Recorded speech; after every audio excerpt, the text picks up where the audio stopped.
Have you ever said yes when every part of you wanted to say no? Have you ever apologized for things that weren't your fault, stayed silent to avoid conflict, or exhausted yourself trying to make everyone happy? At first, people-pleasing looks harmless. It looks kind, polite, selfless. But beneath the surface, there's a darker psychology at work. Because people-pleasing is not always about kindness. Sometimes it's about fear. Fear of rejection, fear of abandonment, fear of being disliked. And the more you ignore yourself to gain approval from others, the more disconnected you become from your own identity. This is the dark psychology of people-pleasing. Nobody is born a people-pleaser. It's learned. Usually in environments where love felt conditional. As children, many people discover something dangerous very early. If I upset people, I lose safety. So they adapt. They become easy to manage, quiet, helpful, emotionally available. Not because they want to, but because survival taught them to. Children raised around unpredictable anger, emotional neglect, manipulation, or constant criticism often learn that keeping others happy is the safest option. Over time, this becomes a personality. They stop asking, "What do I want?" and start asking, "What will make others accept me?" That's the tragedy. People-pleasers slowly become experts at reading everyone else's emotions while becoming strangers to their own. And society rewards this behavior.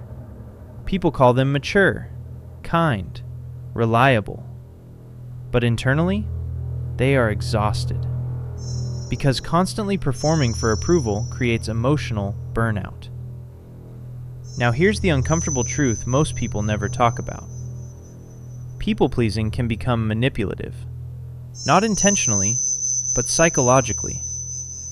Because when your self-worth depends on being liked, every interaction becomes a transaction. You give kindness, hoping for validation. You sacrifice your needs, hoping for acceptance. You avoid honesty, hoping to avoid rejection. This creates a dangerous cycle. You begin shaping your personality around what others want. Different face for different people. Different opinions depending on the room. Different behavior depending on who might leave you. Eventually, people-pleasers lose authenticity. And the scary part? Many don't even realize it. They become addicted to external approval.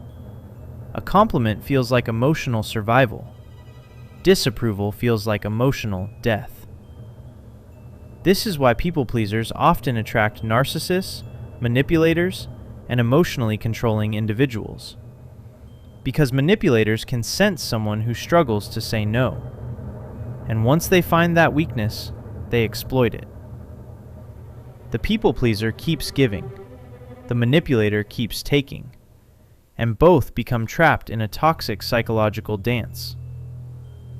To most people, conflict is uncomfortable.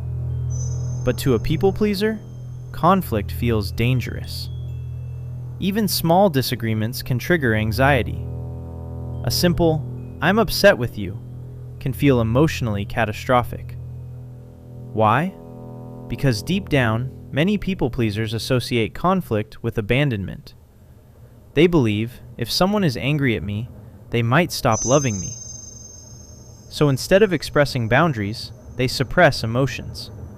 They smile when hurt, agree when uncomfortable, stay silent when disrespected.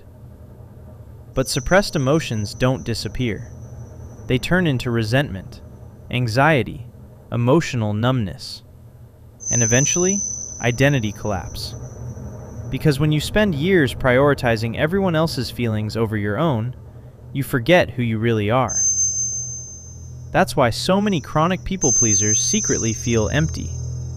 Not because they lack value, but because they abandon themselves for acceptance. There's a reason why some of the nicest people are secretly the most emotionally exhausted. Being too nice often comes from hypervigilance. People pleasers constantly monitor emotional reactions, tone changes, facial expressions, mood shifts. Their nervous system becomes trained to detect danger and disapproval. So they overcompensate. They apologize too much, over-explain themselves, avoid saying no, feel guilty for resting.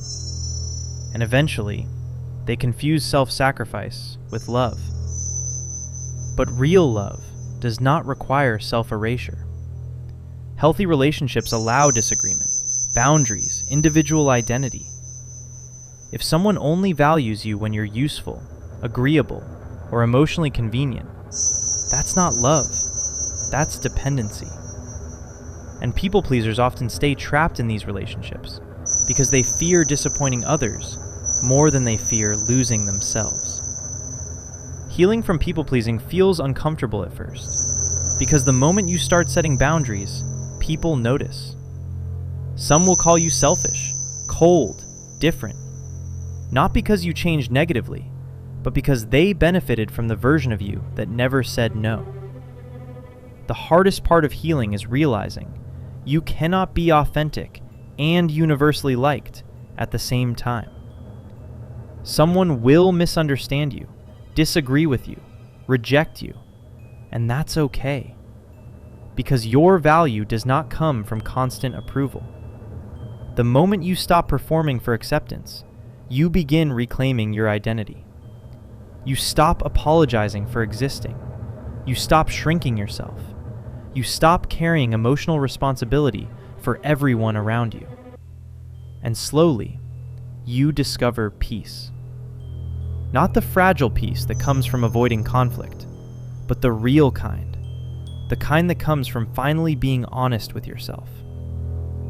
People-pleasing may look harmless from the outside, but internally, it can destroy confidence, identity, and emotional freedom. Because a life spent chasing approval is a life lived according to everyone else's expectations. And eventually, you reach a terrifying realization. The person everyone loves is not even the real you. So maybe the goal is not to be liked by everyone. Maybe the goal is to stop abandoning yourself just to avoid rejection. Because the moment you stop needing everyone's approval, you finally become free.